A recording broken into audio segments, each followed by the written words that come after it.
is a production of DallasCowboys.com and the Dallas Cowboys Football Club. How about them Cowboys?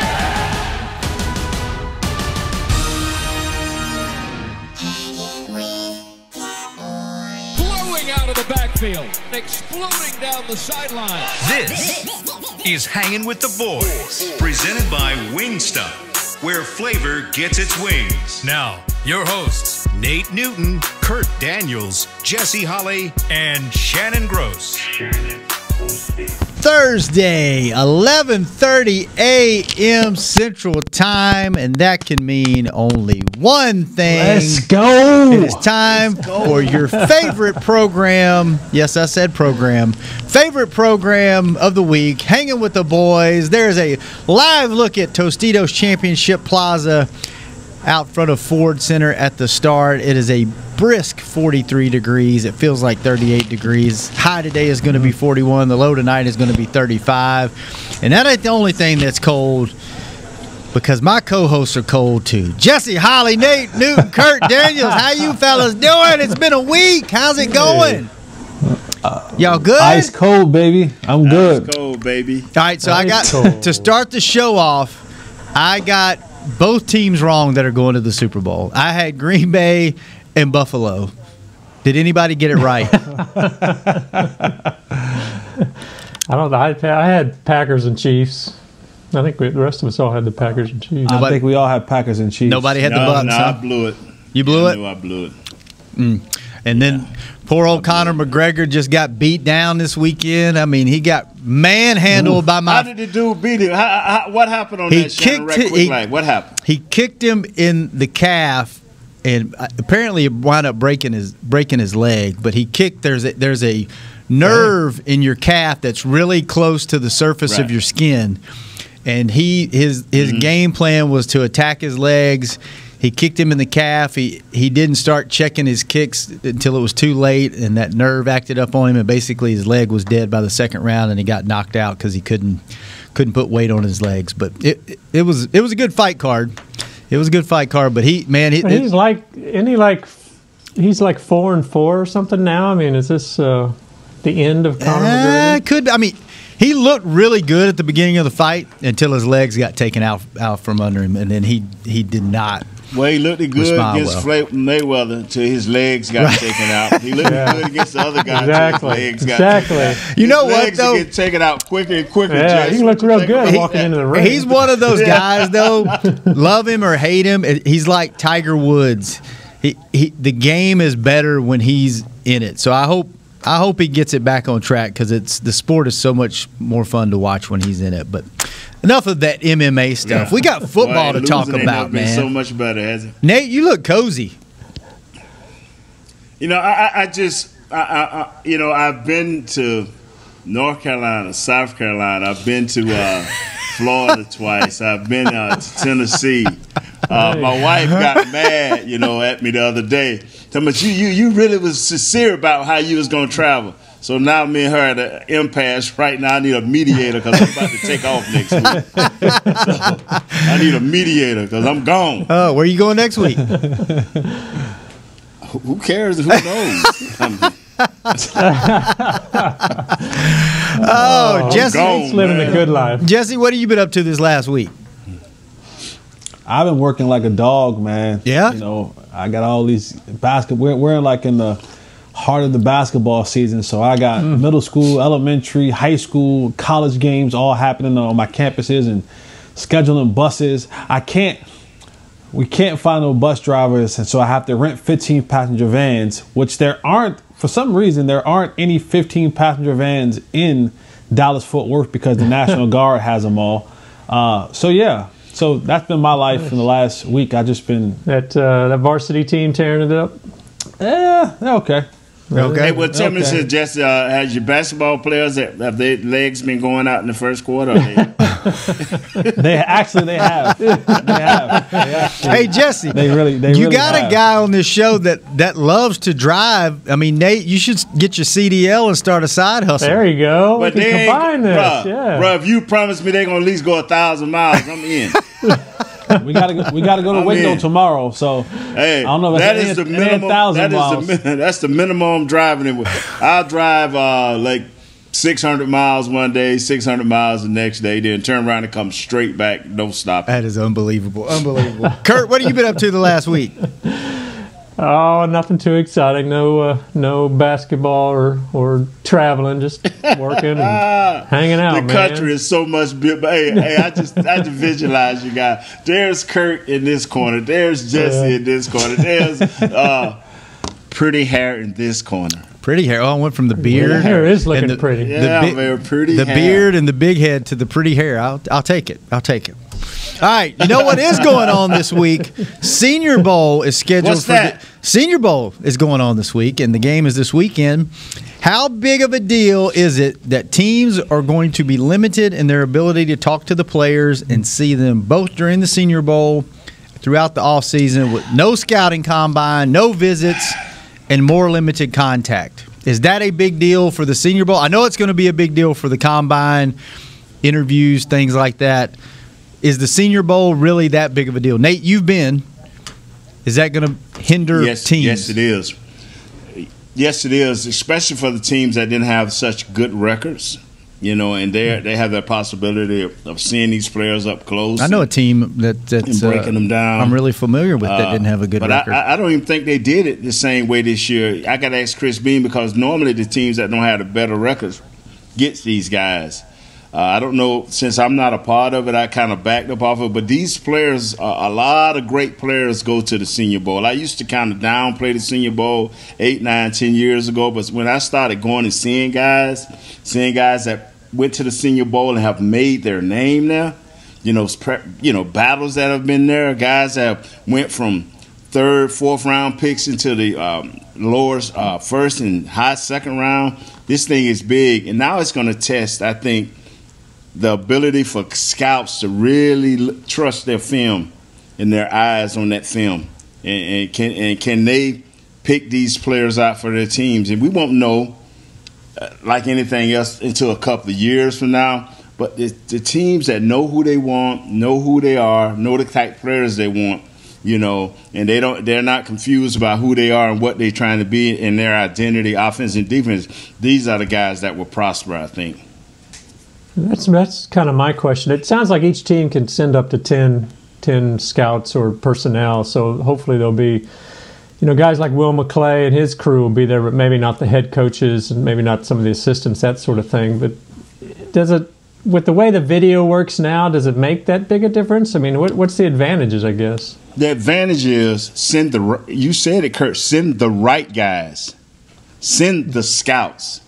Let the coaches, especially our new defensive coordinator and pass coordinator, let these guys have a large say in what we're trying to do here.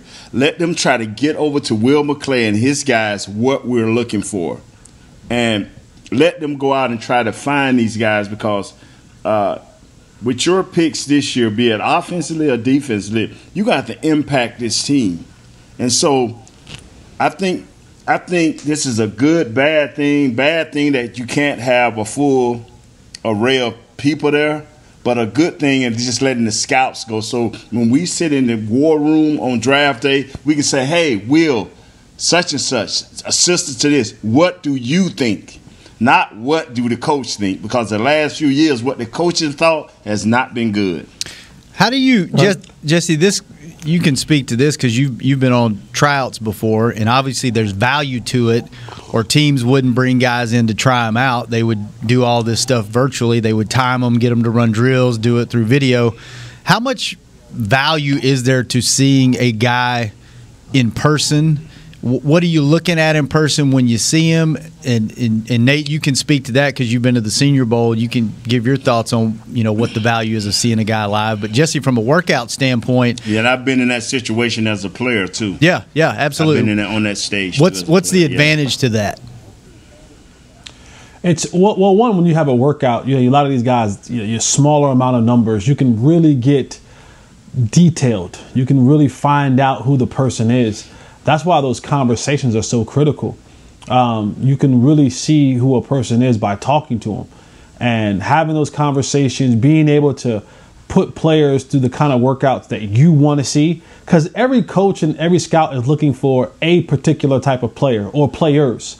And the difference between, seeing them at a combine or at a Senior Bowl compared to having them in the building, I get to put my hands on them. I get to put them through the drills that I want them to see because I have a plan in my head for where they're going to fit at in our grand scheme of things. So it's just being able to have that close encounter, the conversations. You put them, sometimes you get put to the fire just to see how you're going to react. They want to see how is this guy going to react in this condensed time frame, but we're going to put him to the fire. If he gives us the look that we want, the response that we want, then it really pays dividends when you're trying to pick between player A, player B, and player C. So that's going to be the biggest thing missing then is not necessarily Senior Bowl, Combine, whatever, but those private visits? Yeah, and then another thing, and I don't know how much they can get into it on a private visit, more is what they do in the Senior Bowl and how they do at the thing in Indianapolis, is their trainers get a chance to put their hands on you. Yeah, they get to look at your medicals. And that is the scary thing, because every year we hear, we didn't know this guy had this right here. We didn't know this guy had this right here. Wow, we x-rayed this and we talked to such and such. Wow, this thing is bigger than we thought or smaller than we thought. This is where a lot of players, believe it or not, get their first red flag, where it's a flag stamped by their name, like we ain't touching this guy. End of story. Mm-hmm. And a lot of guys get a chance to say, okay, well, we're going to touch this guy, and this flag may semi-stay there or come off. So I think that's the biggest thing when Mr. Jones or Will say, hey, man, what about this knee we heard about in college? And he said, man, that's bone on bone. If you sign this guy, it better be late, and we better get a waiver on this kid. You're making business decisions like that also. Yeah. With obviously the Cowboys have to improve this defense. Are they at any kind of disadvantage because Dan Quinn is joining the party late here? It just depends on where they're going to go with it. I mean, are you going to, for the first time in a long time, get into some quality veterans in the free agent market, or are you going to rely solely on the draft, which you won't be really where you're drafting at, you can get a good player for that value, but how do you handle the second and third round?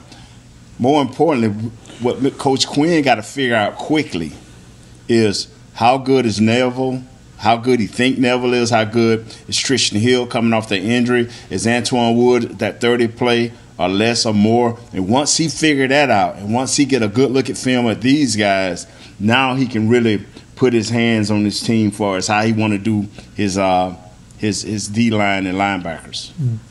So at this point, are the scouts just looking at everybody and then they'll narrow it down to what Dan Quinn wants later, or are they already trying? They have a game plan. They have a section of guys, like 2 guys will be on running backs, 2 guys will be on defensive backs, 1 guy may be on tight ends, 2 guys may be on linebackers. But it's going to be somebody at that, and Chris will tell you, it's going to be somebody on the defense, offensive line, or skill position. They're going to pop out at you who you didn't even think. They're going to boom, like Naval, Gallimore. And I may be messing this kid's name up. I'm sorry. He hasn't deserved a nickname, good or bad, yet. So, Nate just calling the belly button, the navel. Yeah. But see, I just, yes, sir. Thank you, Shannon. You're welcome. And I remember that. The navel. Okay. Anyway, when you looking at this team, man, when you looking at this team, you know it has only one issue. So, but I don't think one. Yes, sir. It's a defensive issue. Oh, okay. They have one issue. Okay. It's a defensive issue. One issue with 11 parts. Yeah. Yes, sir. Yeah. Yes, sir. Like if you got a bad hand, there's some digits on that hand that's messed up. Okay. Hey, you know what, Jesse? Talk. No. You were fine. You were fine. You're making a good point. Jesse. You know what I'm talking about. You threw us all off when you just said one. We were like, wait, but you get one side of the ball. We're good now. Continue. But you just had us fooled. We were like, wait a second. Whoa. Yeah. The thing is, you go there with a game plan. They have a game plan. They know what the issue is. And so, but you can't allocate all of that because it may be a great offensive player to see, I'm going to continue to preach defense because I know that helps you get to the Super Bowl. But it may be some offensive players that just, as a first-round pick, that may just dominate this situation that they may feel. I'm not going to feel that this year. But they may feel like, wow, boy, this dude fell from number 5 all the way to us. We said it couldn't happen, but we had a receiver fall from like 8 or 9 all the way to us last year. So I'm not saying what can't happen, but we know at the end of the day, and Coach know at the end of the day, he has to have an impact on his defense to at least slow down the run. All right, I'm going to do something. I'm going to go to break really early because the next segment. Yes, sir. I have a feeling that Jesse's going to talk a lot this next segment because something I want to bring up, okay? And thank you, Kurt, for this idea because this is really, when you think about it, we need to talk about this. Adam Schefter feels like there could be more than 18 teams with new quarterbacks next season, and there are some big names on this list. We have a quarterback. We have a quarterback position that needs to be filled on this team that currently is filled by Dak Prescott, that you haven't been able to get a deal done. And I think some people are starting to question, are you going to get a deal done? If you franchise him again, I think we all feel like that's his last year here, right? So if you're renting a guy for 1 year, would you go after some of these big names? Let's get into some of these big names. Let's talk about this. I have a feeling it's going to be a long conversation. So we're going to go to break early. When we come back, by the way, Chris Beam, let me know the Dolphins and the Panthers coaching staffs are at the Senior Bowl. All the other teams are just able to send their scouts, so it's Cowboys scouting staff there. So when we come back, let's talk about quarterbacks around the league talk on Hanging with the Boys. Is your family a Cowboys family? Have you taken holiday photos at the Star? Was your wedding theme blue and silver? Have you convinced your kids them is spelled with a D? If so, every game day feels like a vacation to you, so treat it like one. Whether you're traveling to the game or watching from your favorite vacation spot, book a place to stay on Hotels.com. Proud partner of the Dallas Cowboys. Just like all of you, we at SeatGeek can't wait until we're back in the stands at full strength cheering on the Cowboys and singing along to our favorite songs again. We're using this time to make discovering, buying, and selling tickets to events in Dallas easier. Plus, every ticket purchased on SeatGeek is protected by our buyer guarantee, which means you'll get your money back or better if your event is canceled. Guaranteed. Download the SeatGeek app today, and when the time is right, let's go. SeatGeek. Grab some OtterBox gear and get ready for Hanging with the Boys. From rugged venture coolers to tough as nails elevation tumblers, we've got what you need to keep your game day drinks frosty and your football feast ice cold. And with cases, screen protectors, and power accessories, you can defend your phone and stay connected to every play. Gear up at OtterBox.com and amp up the fun of every Cowboys game. That's OtterBox.com. Dear, it's 1908. Don't you think we should get electricity? And stop using candles to see at night. It's just electricity lights up the room fast. It's more reliable than candles blowing out, and people seem to love it nationwide. Well, candles are... Dear, did you just run into the wall? Nope. May I have a new candle, please? Historically, switching to new technology is a no-brainer. Today, it's AT&T 5G. Fast, reliable, secure, and nationwide. Switch to AT&T 5G. It's not complicated. 5G requires compatible plan. May not be in your area. See att.com/5G for you for details. Back to Hanging with the Boys. Welcome back to the show. And if you're watching the game this weekend, or next weekend actually, in old basketball shorts or baggy sweats, well, that's for amateurs. If you want to relax like a pro, upgrade to the comfort of Tommy John Loungewear. It looks awesome, feels even better. It's got pockets for snacks. It is machine washable for any unpredictable nacho cheese spill. Shop loungewear at TommyJohn.com/Cowboys for 15% off your first order. That's TommyJohn.com/Cowboys. All right, fellas.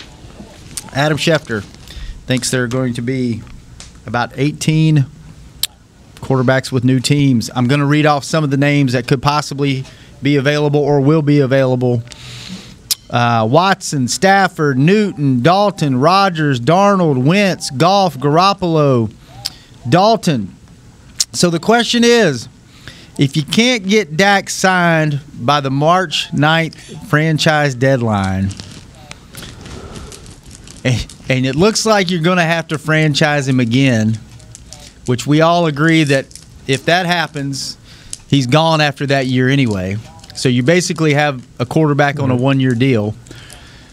If you can't get the deal done for whatever reason, because I think we all think you need to get the deal done, but if they can't figure it out, can't get the deal done, do you go after one of these other hired guns for a short-term contract and push all in and try to get it done now, or do you start building for the future? I'm really tired of having this conversation. Like, I really wish we would just sign the guy, and I know y'all are tired of talking about it too. But you have to talk about it, right? Because the deal's not done, so it's still out there, so we have to talk about it. So let's just say hypothetically that happens. What would you guys do? I'm leaning more and more that if they don't have him signed by March 9th, they go a different direction. Because it's just you've had 2 years. Who you been talking to, Kurt? Who you been talking to in the organization? They just go, I don't know, just stuff I'm reading, and it's just it can't seem to get it done. Cowboys seem to want 5-year deal. Dak Prescott wants more of a 4-year deal. All the most recent deals done, other than Mahomes, which is 10 years, but all the more recent ones, right? They're all 4-year deals. So so the Cowboys are, for some reason, stuck on this 5-year thing, which I'm not sure in this day and age makes sense anymore. So if they can't reach agreement here in the next 2 or 3 months after having to deal with this for the last 2 years, I mean, what are you gonna? Why continue? I mean, there's no way they can sign him. They can franchise. Yeah, like you said, if they have to play on another franchise, they'll never bring him back. It'd be like $54 million deal or something like annually, which is ridiculous. I just don't know at this point. Now, I don't know for sure how they go about replacing him. Do they have the assets to make some trades and get somebody like a Stafford or even a Watson? That I'm not so sure about. But man, it's just.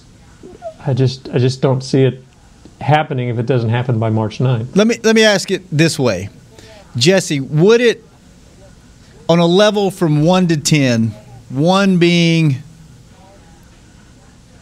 super surprised, 10 being not surprised at all, how surprised would you be if just out of the blue, once free agency opens up, that they just sign a guy out of the blue, with level of 1 to 10? A quarterback? Yes. 6. Really? Wow. Mm-hmm. What about you, Kurt? You're just scrolling through Twitter in the morning when you get up. Yeah. There's no talk about contracts or anything, and you read just Cowboys. They signed. Yeah, Cowboys rumored to be in the talks for whoever. Yeah, I'd be pretty surprised, I guess. And part of the problem is most of the really good quarterbacks are with other teams. I mean, Desean Watson, Stafford. I mean, you've even heard Aaron Rodgers is wanting out. Sam Darnold. So it takes some creativity. If they just sign good quarterbacks, and you just named a bad quarterback. Well, but a lot of the true free agent quarterbacks, I mean, they're the Andy Daltons. They'll get you by, but not necessarily the superstars. Maybe you want to build around. So, I guess I would be kind of surprised. There isn't a quarterback that's available. Yeah. Free agency wise, that's better than Dak Prescott. Not one. Yeah. No. Every other quarterback that's available will cost you a haul of some sort. Whether that's second-round picks, Desean Watson going to cost you a couple first-round picks. Okay, he's not getting out of Houston just by even Matthew Stafford's going to cost you possibly 2 seconds and a third, which makes absolutely no sense to me. Now I get it. I would say Desean Watson is slightly better than Dak Prescott, but it's not light years better than Dak Prescott. So even to entertain the thought, now let's just entertain the thought of a guy like Desean Watson, because I put him at the top of this list with years, as far as his age, his ability. To get a guy like Desean Watson, you're going to have to give up maybe 2 first-rounders, this year's and next year's. Maybe more, but let's just say 2 first-rounders. So you give away 2 huge assets. Then you have to turn around and work on, well, how long is it going to take for Desean to learn this offense, to become cohesive and have the rhythm with these players offensively? Oh, by the way, we gave away our first-round pick, so we don't have a first-round pick.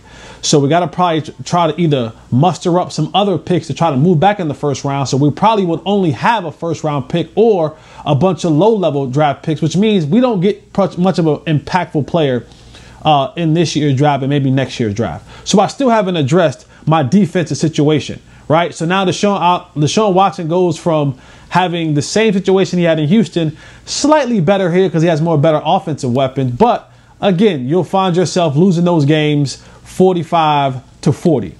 And then the most important thing is Desean Watson is in that group who just signed a deal.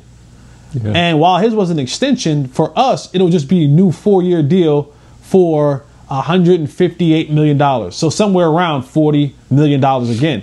So in essence, you're still going to have to pay the 4 years $40 million a year. So why give up all of those assets? Why try to create new continuity when you can just swallow your pride, accept that you lost this battle that you've been trying to do for the last couple of years, pay Dak the $40 million a year, and let's get this train moving in a direction to win.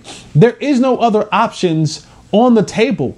Even if you try to go get Aaron Rodgers at his age, it's going to take a haul to go get him, and you're going to find yourself in a situation where you're going to actually give up more than you can actually replace. And Aaron Rodgers is a guy who doesn't have as many years left on his football life than Dak Prescott does.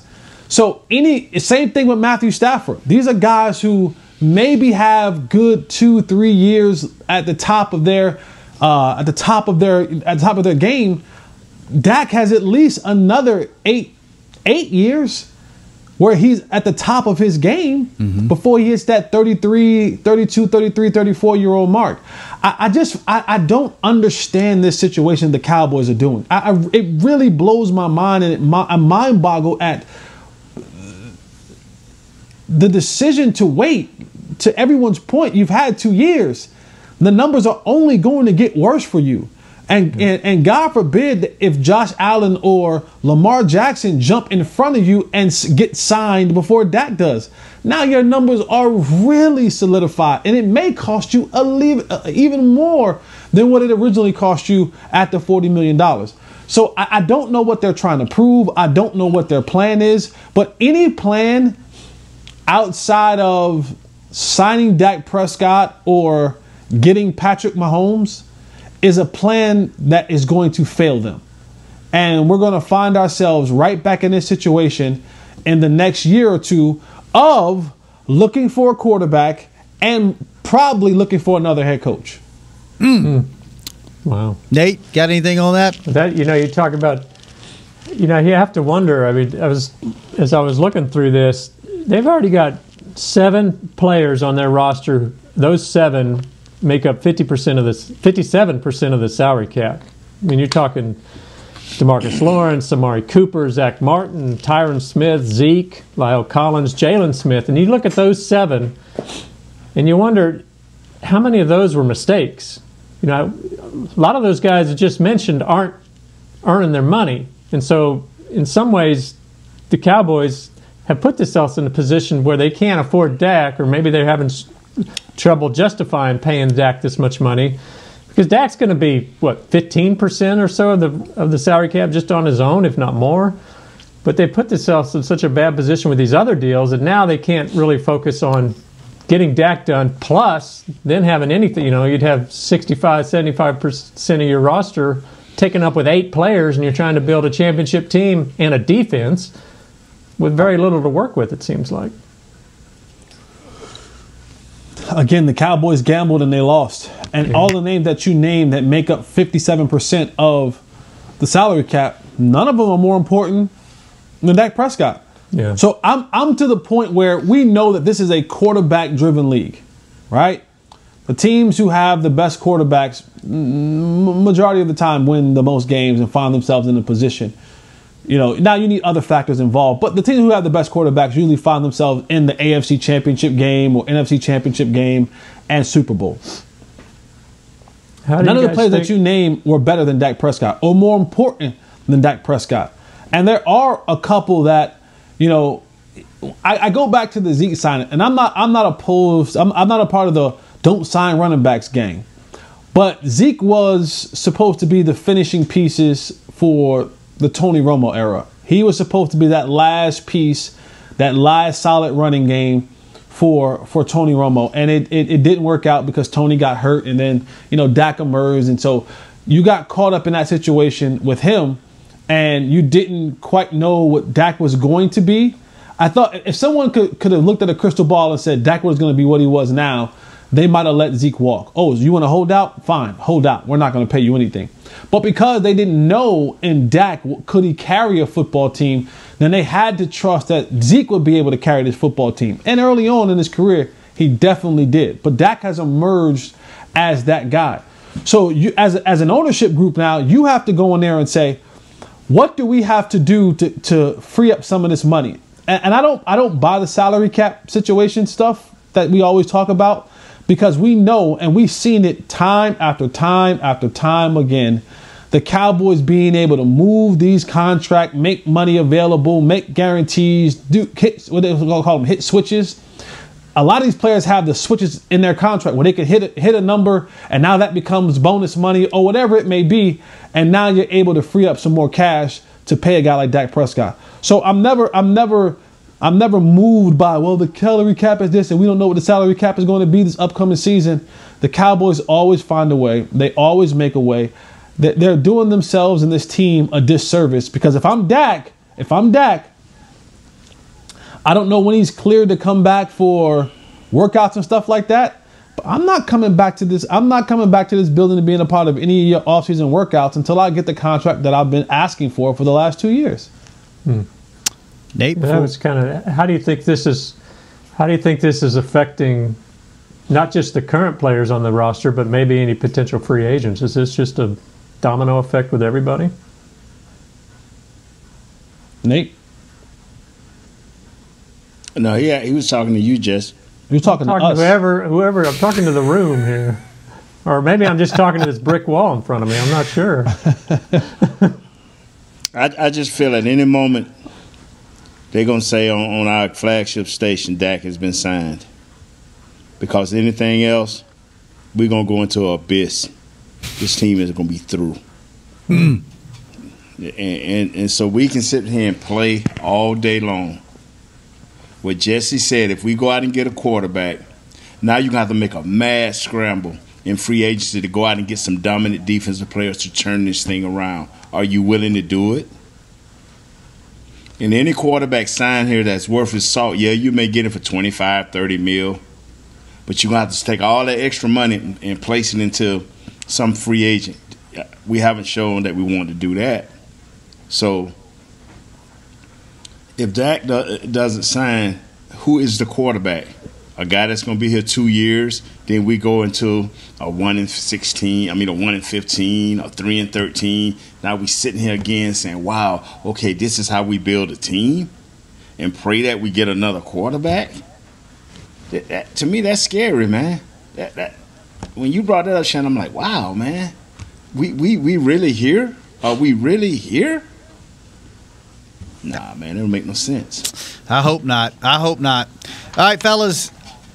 I was fortunate enough yesterday to talk to Jamie Opelt, which is up for a nomination for Ford's Hall of Fame fans, which they've started this about, I think this is the third year where a fan actually gets elected into the Pro Football Hall of Fame in Canton. Jamie is a finalist. There are, I believe, 6 finalists. He's for the Cowboys. There's one for the Cardinals, one for the Steelers, one for the Browns, one for the Ravens, and one other team. But I was able to catch up with him yesterday. Did a little bit of an interview that Chris is going to air here in a second, talking about how he found out about the nomination, how they let him know, why he's deserving of this. Pretty cool piece. It's about 6 minutes long, so if you need to go to the restroom, if you need to go get a donut, whatever you need to do, don't do it right now unless you're a co-host on this show. Then you have probably the next 10 minutes to go do something and relax. So everybody else, stay tuned. Chris is going to roll the interview, and then we'll be back in the next segment after that. There's a lot to get to in the last segment. You don't want to go anywhere. I don't know what direction we're going to go in because there's so much. We can talk free agents. We can talk about there's a lot of anniversaries that are going on today. There's a former Cowboys player that's deciding to call it quits. We don't know where we're going to go, but watch this interview, enjoy it, and we'll be back in the third segment after the interview. Welcome to a very special sub-segment of Hanging with the Boys today. I am Shannon Gross, host of Hanging with the Boys, along with Nate Newton, Kurt Daniels, Jesse Holly, and I have a very special guest that is going to join me right now. It is Jamie Opelt. He is the Ford Hall of Fans nominee for the Dallas Cowboys. The Ford Hall of Fans was created in partnership with Ford and the Pro Football Hall of Fame, and they search for the most passionate NFL superfans across the country that are also doing heroic work within the community. Jamie is one of 6 nominees left. One of these fans will be nominated and inducted into the Ford Hall of Fans in Canton, Ohio. He's representing the Cowboys. There's a representative of the Cardinals, the Ravens, the Browns, the Raiders, and the Steelers. So, Jamie, welcome to the show first off. How are you doing? Hey, thank you so much for having me, Shannon. It's great to be here. Appreciate you guys having me. Absolutely. Well, tell us a little bit about how this came about. How did you become our nominee? So back in October, it started with me actually. I got to be completely honest with you. I'd never heard of the Ford Hall of Fans, and it's been going on for 3 years. This is the 3rd year, and was watching TV and actually saw an advertisement for you submitting your name or submitting a nominee for someone else. And I had, about a year ago, I completed my hot rod. I've done some other things. I've got a media room and I've got a shop that's all done in Cowboys. I've been a huge Cowboys fan since I was about 7 years old. And just on a whim, I kind of presented the information that I had through the form that they had online. And then honestly forgot about it. And then about 4 weeks later, I actually got my first contact by them. And they said that they'd like to move forward. They said that there's some documents that they needed to sign as far as background checks and those types of things. And then from that point on, it progressed. My next conversation with them was actually them telling me that, hey, we're down to about 200 nominees. We're very interested in you. We'd like to come out and send a film crew just to do a kind of a highlight reel of everything that you have as a fan and do a small interview. Well, so I said that was fine. That was going to be the week after Thanksgiving.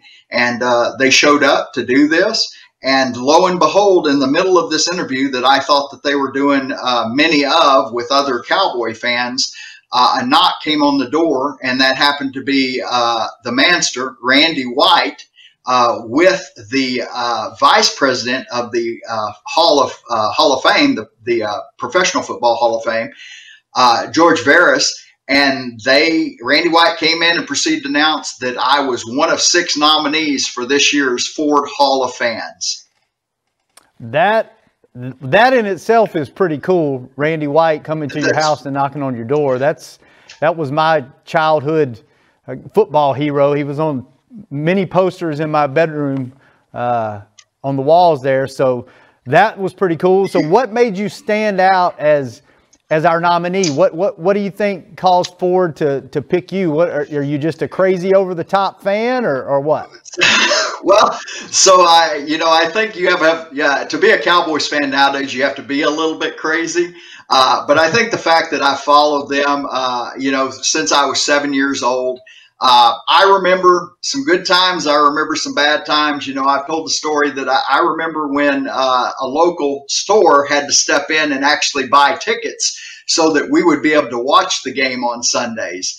And then there were also times to where there was talk about there not being any Cowboys. So when we talk about having bad seasons, I've seen a couple of those, and the seasons like we just went through, it didn't turn out the way we wanted it to, but it's I'll take it. I'll take it.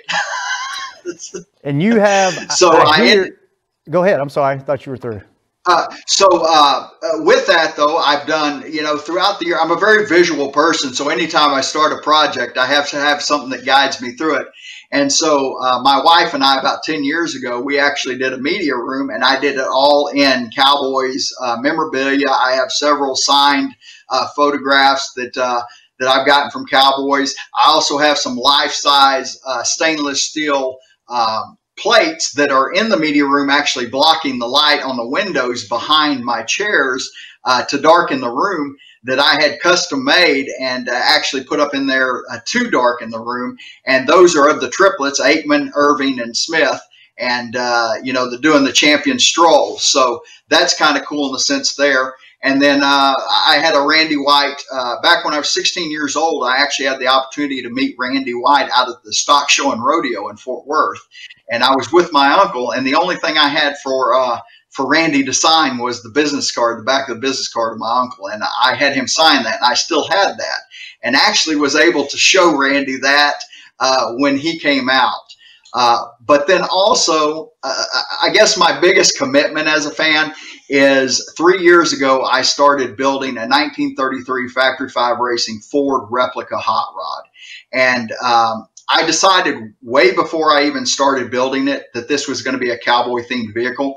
And it has a 8-foot representation of the Cowboy star. It's not the full star, but it's a representation of the star along the side of it. It is painted on. It's not a decal that I get to take off when they win or lose, or put on when they win and take off when they lose. And last year was the first year I had it completed. I actually put 7,500 miles on the vehicle. And so that star was, I was sporting those colors, the silver, the blue, and the white, every mile of the way, no matter where I went in that car. So it wasn't just on game day. It wasn't just after a win. It was win or loss. It was on season or off season. And I actually drove it today to work. So that's awesome. Do you get more people that wave at you, or more people that honk at you and flip you off when you're in that car? So I actually do get more people that wave at me. I get a few of the others, and I've actually had it to where somebody's actually pulled in front of me and turned on their wiper fluid. It's a hard top, but I can remove the top, and they've hit their wiper fluid. So I don't know if that was a Philly fan. Oh man, that is awesome. Well, Jamie, thanks for joining us. If you want to, let's get Jamie into the Ford Hall of Fans. You can do that by going to FordHallOfFans.com. That's FordHallOfFans.com. Go right now while you're listening to the show.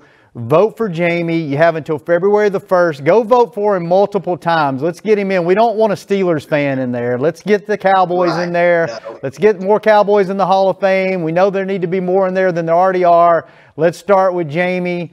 Jamie, appreciate you joining us. Once you get in, we'll have to get you back on the show to talk about your experience up in Canton.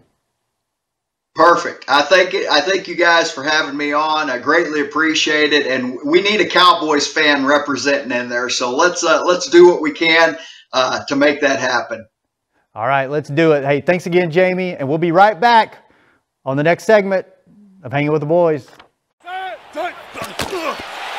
Just like all of you, we at SeatGeek can't wait until we're back in the stands at full strength cheering on the Cowboys and singing along to our favorite songs again. We're using this time to make discovering, buying, and selling tickets to events in Dallas easier. Plus, every ticket purchased on SeatGeek is protected by our buyer guarantee, which means you'll get your money back or better if your event is canceled. Guaranteed. Download the SeatGeek app today, and when the time is right, let's go. SeatGeek. It's game day. You know what that means. First, kebab prep. Steak, pepper, onion, steak, pepper, onion. Next, a counterclockwise lap around the room. Now the lucky grease-stained jersey goes on. And lastly, the dance. You know the one. This is a game day ritual no matter where you are. Whether you're traveling to the game or watching from your favorite vacation spot, book a place to stay on Hotels.com and keep the tradition alive and well.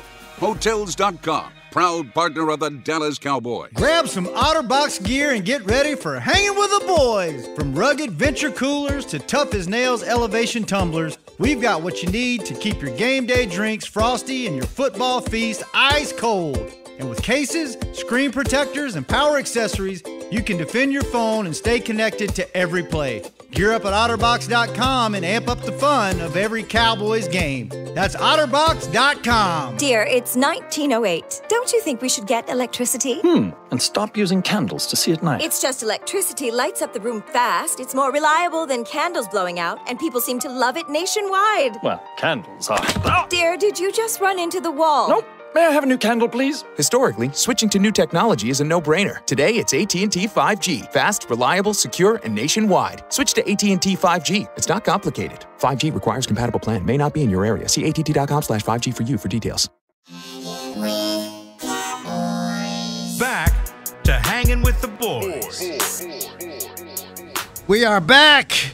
Get the ultimate fan experience for the ultimate Cowboys fan. Join Dallas Cowboys United, presented by Globe Life, starting at just $20. Join now, DallasCowboys.com/United. Kurt Daniels, Jesse Holly. Yes, sir. Nate Newton. Yo, yo. Shannon Gross. How you doing, Shannon? Chris Beam on the ones and twos back in the production studio. We are back, the last segment of the week.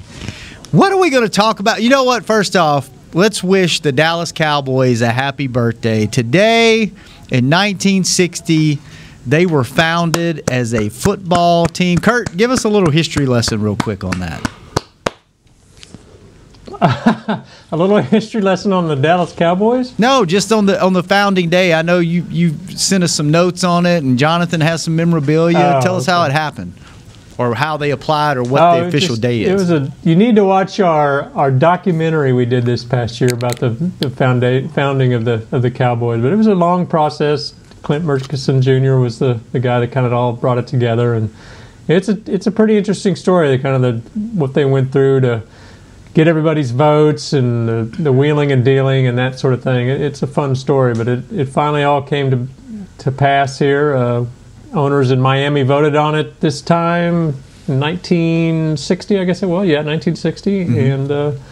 And, here we are. All right. America's team. Well, happy birthday, America's team. Also, another big day. I guess yesterday the news came out that Jason Whitten, after 1 year away from the Cowboys, is going to retire.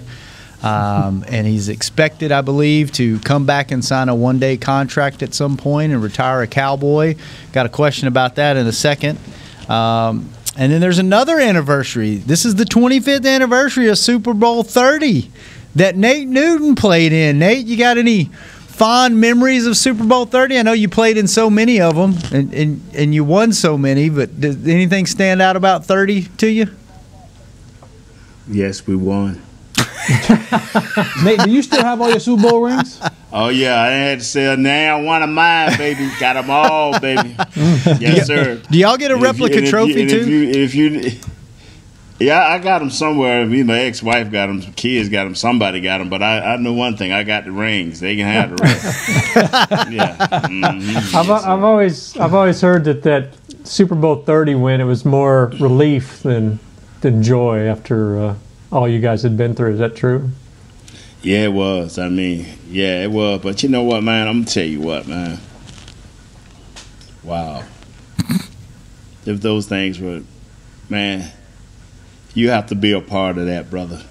Well, it don't matter whether you're and see, this is the plus about Mr. Jones and his family. It don't matter whether you're a player or whether you work for the Cowboys, as we are doing at this point.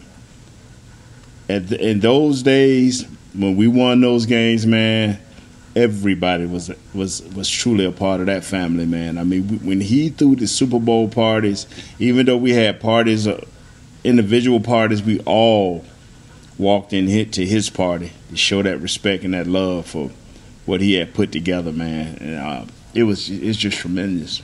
just tremendous, man. And the content that we had, that we gave the world as a team that week was also tremendous. Can you imagine? We had the best. Can you imagine from limos, from papados, from going to clubs that we were supposed to go to that was all sanctioned, to Magic Johnson bodyguard beating up Darryl Talley, to just just so many great things happening, fellas. Oh, wow, man. Question about, let's get it. You know what? Let's do that next week leading up to the Super Bowl. Let's have Super Bowl talk with Nate. Let's think of some questions for next week, and we'll talk about Super Bowls, Nate. Okay. I want to hear. I like that. I want to hear more about the behind the scenes stuff, the getting beat up than I do on the on field stuff. Yeah, what was that all about? Jason, yeah, man. Darryl Talley knows. Jason Whitten retiring finally. Kurt has a great question. Do you guys think, as former players, guys that go spend a year or two at the end of their career somewhere else, play 1 year, for the guys that don't win a championship, do you think they regret that decision and wish that they would have just stayed put? Because most of those guys now, the higher profile guys, go back and sign a one-day contract and retire with the team they spent most of their years with. Do you think that they regret that, or do they value one more shot at going for a title? They got to value it, man. That's what I think. What's the guy, the center we had here, went to the Ravens, who was invited. Andre Garrard. Yeah, yeah, man. You love that, man. I mean, you struggled here with the Cowboys. And they did kind of kick Andre Garrard to the side. It wasn't like he wanted to leave. But they invited him back. Ray Lewis and all these guys invited him, to this situation. So I mean, you want a shot. You play this game and you have loyalties at your team that you played the most seasons with, especially when they drafted you and brought you up from a babe. But man, listen. Then some guys go out for that money. For that 1 I'm about to say they gave Jason Whitten $4 million. He wasn't getting $4 million from nowhere else. $4 or $5 million.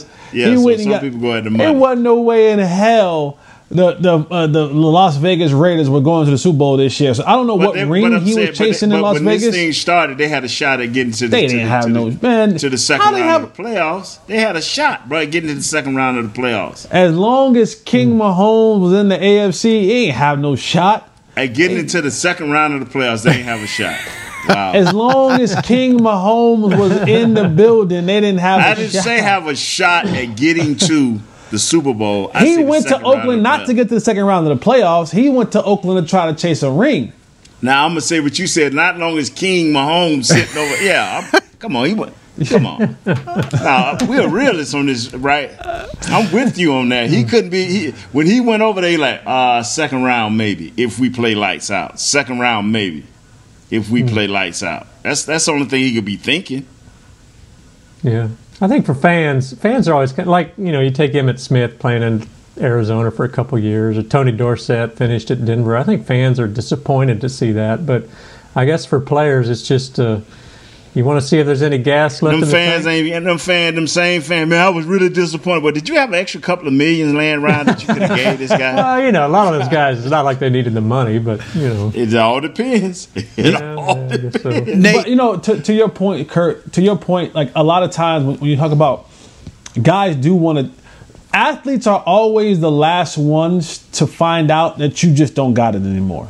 Like, we're always the last ones, because in our minds, we keep telling ourselves, if I can just get right here, if I could just do this, they let me do that. And we're always the last one to know. Is like, hey, bro, you ain't what you used to be. And you do want to have that feeling of, can I still do it? Do I still have the passion to do it? Will my body hold up? And so you do want to give it another shot. That definitely runs through. That definitely runs through the mind. But for a guy like Jason Whitten, who has just about every record and is a surefire Hall of Famer, for him, I thought he just delayed getting his yellow jacket. I mean, because again, going to Las Vegas and that AFC, your chances of going to the Super Bowl, yeah, you had a chance at the beginning of the year, and it even looked good at some point in time. You were like, 5-3 or 6-4 or something like that, and then you ended up the season 2-6. So, early on, kind of like, all right, maybe we get to the playoffs, maybe we can make some noise. But there wasn't a realistic chance that you were going to beat King Mahomes and company and make it to the Super Bowl. Nate, did you have any regrets about that 1 year in Carolina? No, it was fun. I went back with Tony Wise. Man, we had some tragic things happen there, man, and that was, ain't worth talking about. But it was exciting because you're like, whoa, the things that happened was very, very severe and ugly, but it kept your eyes open because you finally realized that the Cowboys weren't the only one with problems. I'm serious. It opens your eyes. Cowboys ain't the only one dealing with crazy players, okay? Kurt, last 5 minutes of the show. Take it away. It's all you. No, Machine Gun Kurt, let's go. Let's go, Make Kurt. sure you ain't talking to the wall, Kurt. Make sure you ain't talking to the wall now. If nobody else will answer you, I'll answer you, Kurt. Yeah, right. Okay. Well, a lot of these, I had some other subjects, but they might be for bigger. Well, don't give us. Look, you now have 4 minutes. Don't give us a 15-minute subject for a 4-minute conversation. All right. Okay, here's one. One of our there's a lot of good Cowboys bloggers out there. One of them suggested there are 4 players that you could potentially trade this offseason to get picks or improve your defense or something like that. And I thought it was an interesting 4, and I wanted to get your opinions. One is Michael Gallup. He's been brought up a lot. Is this a guy you would maybe trade and consider? The next is Jalen Smith, which I think everybody is kind of off the Jalen Smith bandwagon and wanting to see more. The last 2 are a little more interesting. One is Tristan Hill. He didn't do much his first year, and he was hurt a lot last year with a new defensive coordinator in who's a defensive line coach. You wonder if he's still a fit. The last one he had is Dalton Schultz. He said, Dalton just had a great year. You've got Jarwin coming back. Maybe this is the time to sell high. What do you think about those 4 guys or any possible trades this offseason? I think to me, I mean, you can even add, and Nate's not gonna like this, but you can even add 21 to the mix. You can add Zeke to that mix as well. Oh no, Nate loving that. Oh no, Nate loving that.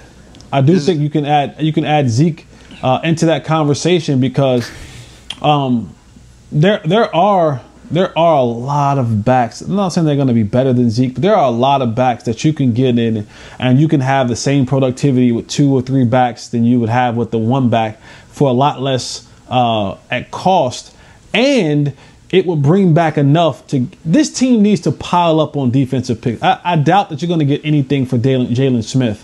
Michael Gallup may bring you back something, but I just think what he brings to this team offensively, being at wide receiver number 3, and his ability to stretch the field, that's going to be important when you want to get a route running guy underneath and a guy in the slot like CeeDee Lamb to have someone take the top off the defense, and that guy's Michael Gallup. And Tristan Hill, again, another one who I didn't think for the 1 year that he kind of played, there wasn't enough that I look at that and go, well, let's let him go and bring back a haul. But I think if you add a player like Zeke Elliott to the mix, now you're talking about someone that he becomes a finishing touch to another franchise that can really use a player like that. Maybe like a team like Baltimore. Maybe a team, if the Jets sign Desean Watson, maybe Zeke to the Jets, or they probably won't have any more picks left to give you.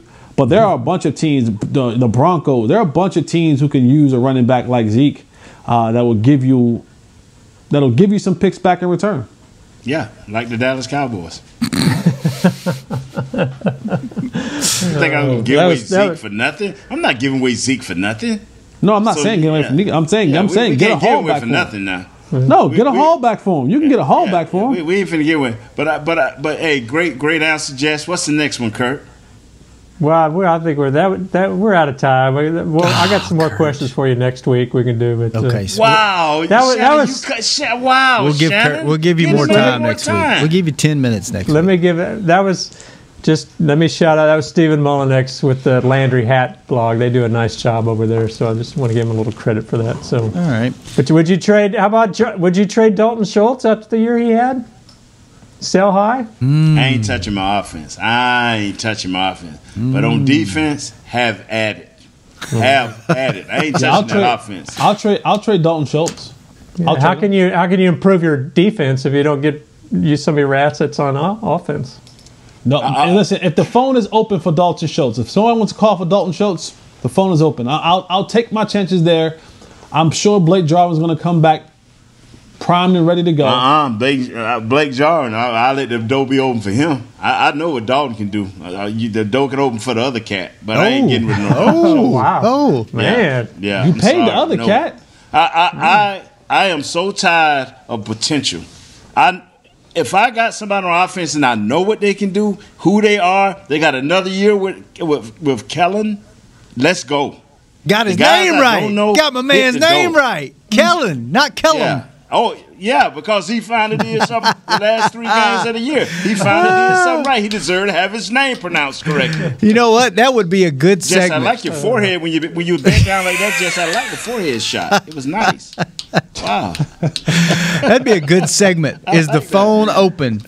Is the phone open? And just go through the list. Who would you trade? Who would you be open to trade? Maybe we'll do that next show. Fellas, it's been fun. Pro Bowl this weekend, the virtual Pro Bowl, the Madden Pro Bowl is what's happening this weekend. So Jesse doesn't like it. Not a fan. So did the Cowboys get like 8 or 9 backup guys on the team? It's virtual, so everybody who got it's virtual, so everybody who's got originally voted will be there. You don't have to worry about doing anything. So did Jalen get in his sponsorship with his clear eye view? Did he buy any sponsorship? Yeah, 2 of these right here. He got these right here. All right, Nate. Good seeing you, Kurt. Good seeing you. Keep talking to that wall, Jesse.